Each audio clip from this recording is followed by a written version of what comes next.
pronto vendrá, Cristo muy pronto vendrá. Mis amados, quiero invitarles a buscar en el libro de San Lucas, el capítulo 10, los versículos 25 en adelante. Vamos a ver qué podemos aprender nosotros de este pasaje bíblico que nos relata el evangelista Lucas. Y dice así a partir del versículo 25, capítulo 10. Y he aquí, un intérprete de la ley se levantó y dijo para probarle: Maestro, ¿haciendo qué cosa heredaré la vida eterna? Notemos lo siguiente, mis amados. Este hombre no era cualquier hombre dentro del pueblo. Este hombre era un intérprete de la ley, era un maestro de la ley, era un estudioso de la ley. Pero él se levanta en medio de la congregación donde está Jesús predicando, y para probarle, ¿qué quería él probar? Quería probar si realmente Jesús conocía la ley, si Jesús estaba versado en todas las cuestiones de la salvación, si Jesús era verdaderamente el maestro que la gente ya pregonaba por todo lugar, si era ese maestro que en cierta forma reprendía a las enseñanzas de los sacerdotes, de los fariseos, de los saduceos, de los esenios, de los celotes, de los herodianos. Jesús reprendía a todos estos líderes religiosos que eran eruditos en la ley. Y este hombre también era otro erudito, era un intérprete de la ley. Pero este hombre quería probar a Jesús a ver si Jesús estaba a la altura de sí mismo, o a la altura de él. Y dice: he aquí un intérprete de la ley se levantó y dijo para probarle, para tentarlo, para arrinconarlo: Maestro, fíjate que lo califica como maestro. ¿Haciendo qué cosa heredaré la vida eterna? No sabía este hombre, siendo versado en las Sagradas Escrituras, cómo es que se obtiene la vida eterna, ¿no? Ahí podemos nosotros ver la intención maquiavélica de este hombre al emplazar a Jesús con esta pregunta: ¿haciendo qué cosas heredaré la vida eterna? Y Jesús le dijo: ¿qué está escrito en el libro de la ley? ¿Cómo lees? Es decir, si tú eres un intérprete de la ley, no sabes lo que dice la ley referente a la salvación. Tú dices que eres un erudito en la ley y estás aquí porque Jesús lo sabía todo. Jesús conocía los pensamientos de este hombre. Tú que dices que eres erudito de la ley y has venido a este lugar con la intención de tenderme una trampa para conseguir un defecto en mi prédica o un defecto en mi enseñanza que te sirva para burlarte de mi enseñanza, o para combatir mi enseñanza, o tal vez para mantenerte en tu rebelión con respecto a la ley. Algo muy parecido sucede en nuestros días, mis amados. Nosotros en la cristiandad podemos encontrar eruditos, entre comillas, que se han propuesto denigrar de la ley, despojar a la ley de su virtud transformadora, de su virtud santificadora. Se han propuesto neutralizar la ley en la mente de sus ovejas, en la mente de sus feligreses. Y por eso es que predican que la ley no hay que guardarla. Pero Jesús está diciendo cómo dice la ley para obtener la salvación. ¿Cómo es eso? Si la ley no existe, si la ley no hay que guardarla, ¿cómo es que Jesús está diciendo que para obtener la salvación hay que leer correctamente en la ley de los 10 mandamientos, mis hermanos? Y Jesús le dijo, ¿qué está escrito en la ley? ¿Cómo lees? ¿Cómo interpretas? ¿Cómo la predicas? ¿Cómo te sientas a estudiarla? Quiere decir que tú no te has sentado a estudiar la ley con un propósito salvífico. Tú no te has sentado a estudiar la ley con la motivación de aprender en ella lo que necesitas para tu santificación. Tú has despreciado a la ley y por eso la predicas sin ninguna virtud. Por eso predicas que la ley no hay que guardarla. Pero aquel hombre respondiendo dijo a Jesús: amarás al Señor tu Dios con todo tu corazón y con toda tu alma y con todas tus fuerzas y con toda tu mente y con todo tu ser. Amarás también a tu prójimo, porque lo vas a amar como a ti mismo. Como te amas tú, vas a amar a tu prójimo. Notemos que este hombre está respondiendo a Jesús no mencionando los 10 mandamientos del catálogo, sino que los está presentando divididos en 2 grandes mandamientos. Podemos decir 2 grandes mandamientos, ¿por qué? Porque cada uno de ellos cobija a otros tantos. El primer mandamiento de amar a Dios cobija 4 mandamientos con los cuales nosotros vamos a demostrar que realmente amamos a Dios con nuestro corazón, con nuestra mente, con nuestro ser, con nuestras emociones, con nuestras pasiones, con todo. Vamos a demostrar que amamos a nuestro Dios. Y ese segundo mandamiento que él presenta, refiriéndose a él como amarás a tu prójimo, obedeciendo esos últimos 6 mandamientos, vamos a demostrar que nosotros amamos a nuestro Dios, ¿verdad?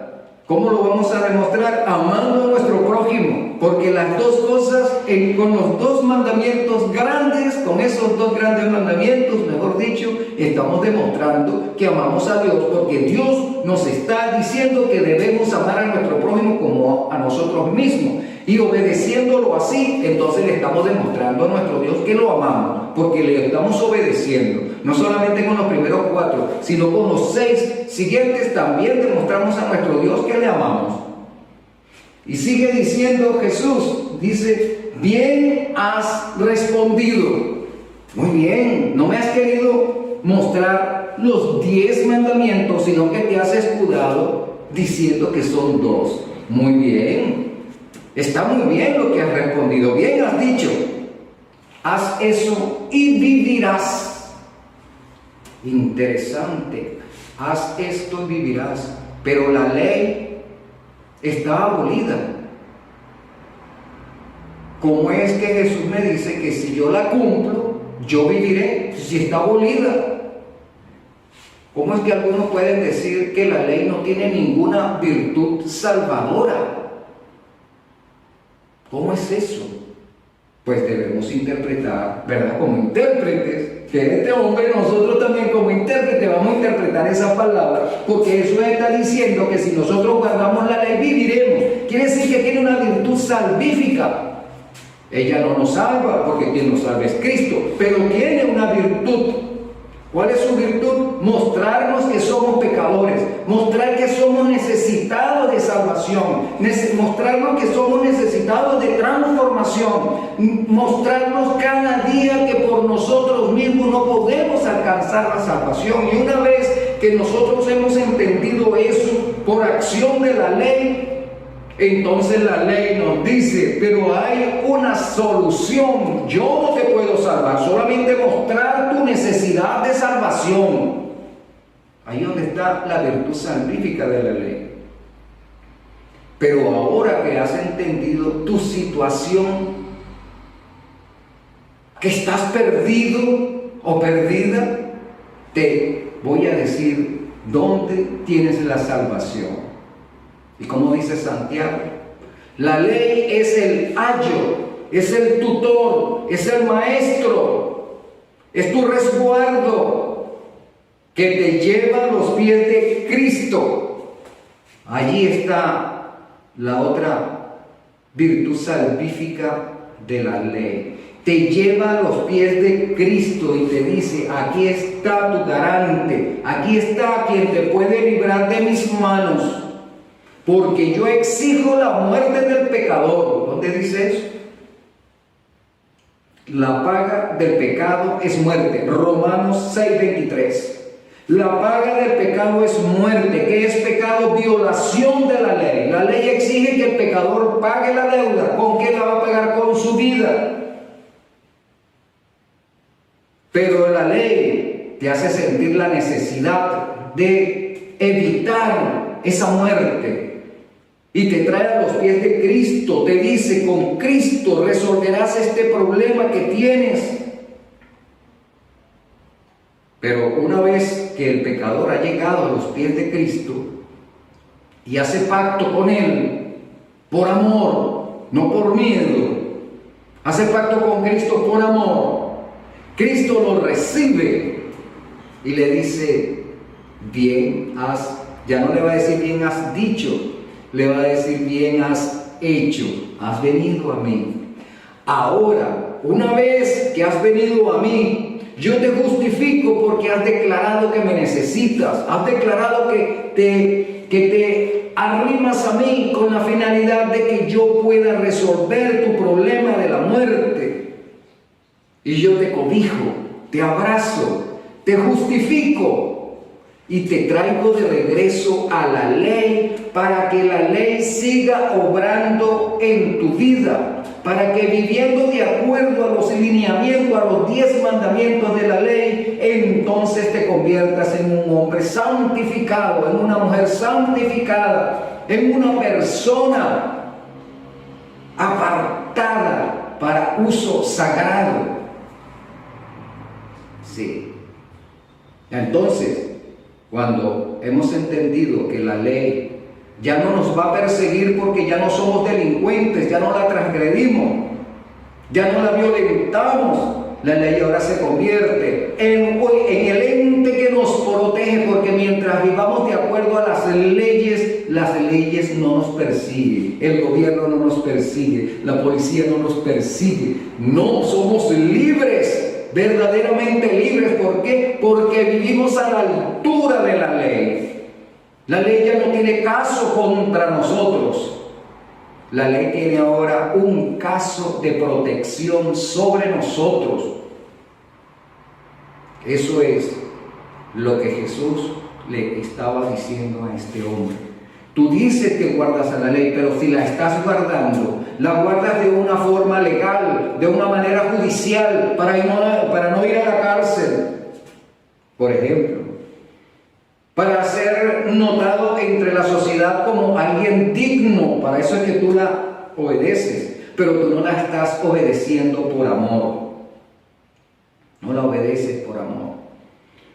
Tú eres tal vez una persona que hace buenas obras para su prójimo, pero no lo haces porque tú amas a tu prójimo, porque tú sientes el dolor de tu prójimo, porque estás interesado en la salvación de tu prójimo. No, tú lo haces para ser aplaudido por tu prójimo, para que tu prójimo se sienta obligado contigo, para que las demás personas te admiren por tu obra de, entre comillas, de misericordia hacia tu prójimo. Por eso es que tú lo estás haciendo.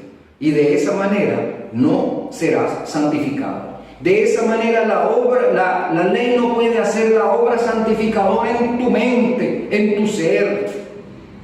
Por eso es que odias a la ley. Tú vienes a la iglesia, o hablas de Dios, o te pones a predicar por las redes X, pero con la intención de mantener un engaño solapado, con la intención de atraer gentes hacia ti, no con la intención de llevar gentes a los pies de Cristo, como dice la ley que debemos hacerlo, porque Jesús le dice, haz eso y vivirás, ¿verdad? Cumple con la ley y vivirás. De manera que Jesús le dice, bien has respondido, haz esto y vivirás.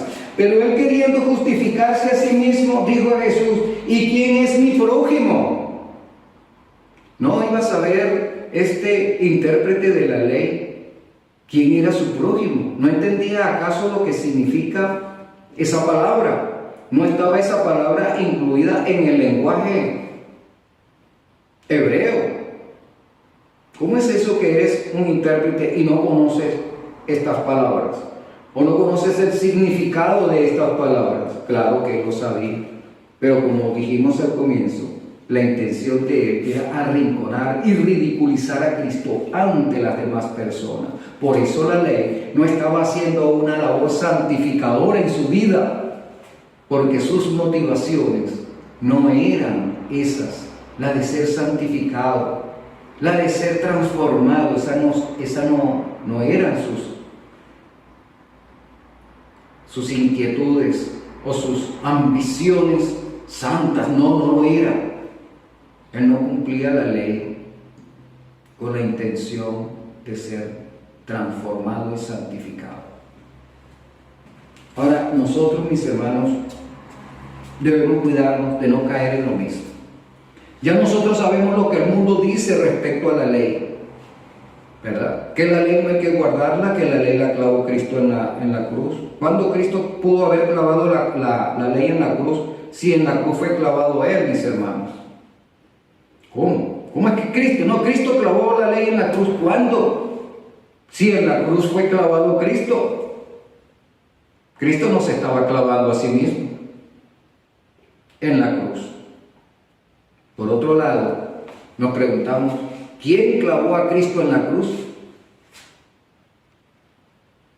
¿Verdad? Cuando hablamos del gran conflicto, la guerra entre el diablo y Cristo, entre la verdad y la maldad, encontramos que Satanás fue quien llevó a Cristo al Gólgota. Satanás fue el que tomó el mazo y el clavo con el cual traspasaron las manos de Cristo.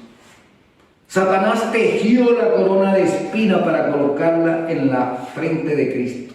Satanás empuñó la lanza para herir el costado de Cristo.